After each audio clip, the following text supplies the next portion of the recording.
When I hear what we call music, it seems to me that someone is talking, and talking about his feelings or about his ideas of relationships. But when I hear traffic, the sound of traffic here on 6th Avenue, for instance, I don't have the feeling that anyone is talking. I have the feeling that sound is acting. And I love the activity of sound. What it does is it gets louder and quieter, and it gets higher and lower, and it gets longer and shorter. It does all those things which I'm completely satisfied with that. I don't need sound to talk to me. We don't see much difference between time and space.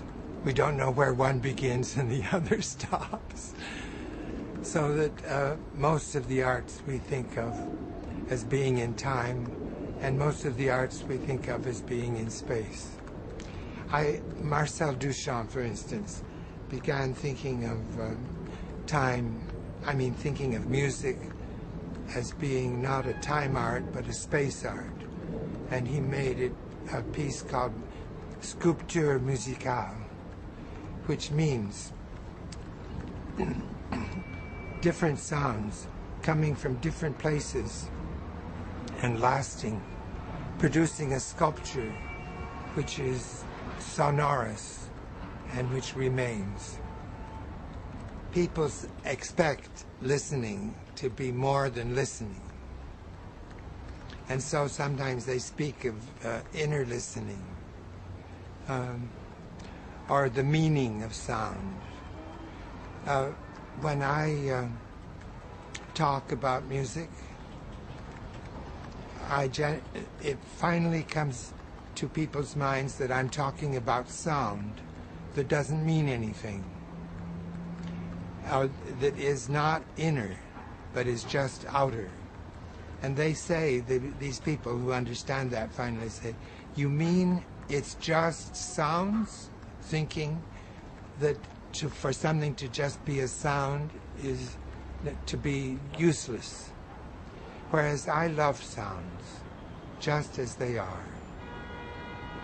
And I have no need for them to be anything more than what they are. I don't want them to be psychological. I don't want a sound to pretend that it's a bucket, or that it's a president, or that it's in love with another sound. I just want it to be a sound. And I'm not so stupid either. There was a German philosopher who's very well known, Immanuel Kant, and he said there are two things that don't have to mean anything. One is music, and the other is laughter. Don't have to mean anything, that is, in order to give us very deep pleasure. You know that, don't you? The sound experience, which I prefer to all others, is the experience of silence. And the silence almost everywhere in the world now is traffic. If you listen to Beethoven or to Mozart, you see that they're always the same. But if you listen to traffic, you see it's always different.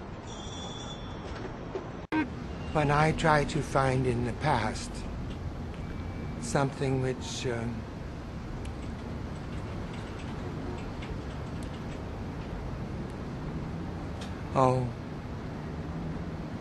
I don't know what to say, but something which I love.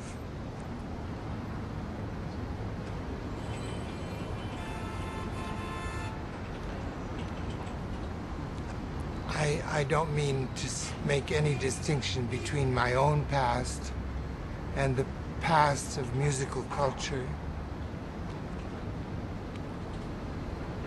I think that what is most invigorating for me is the music that has not yet been written. I want something I don't yet know. And I do my best to make each moment like that, something that I'm not familiar with.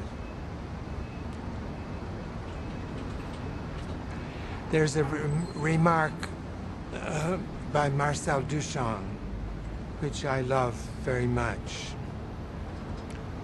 He states it as a goal to reach the impossibility of transferring from one like image to another the memory imprint.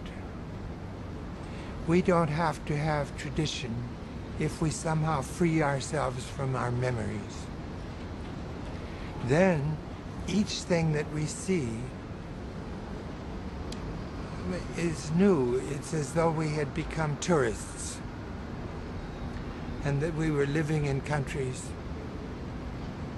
that were very exciting because we don't know them. I can't tell anybody how to listen or how to look.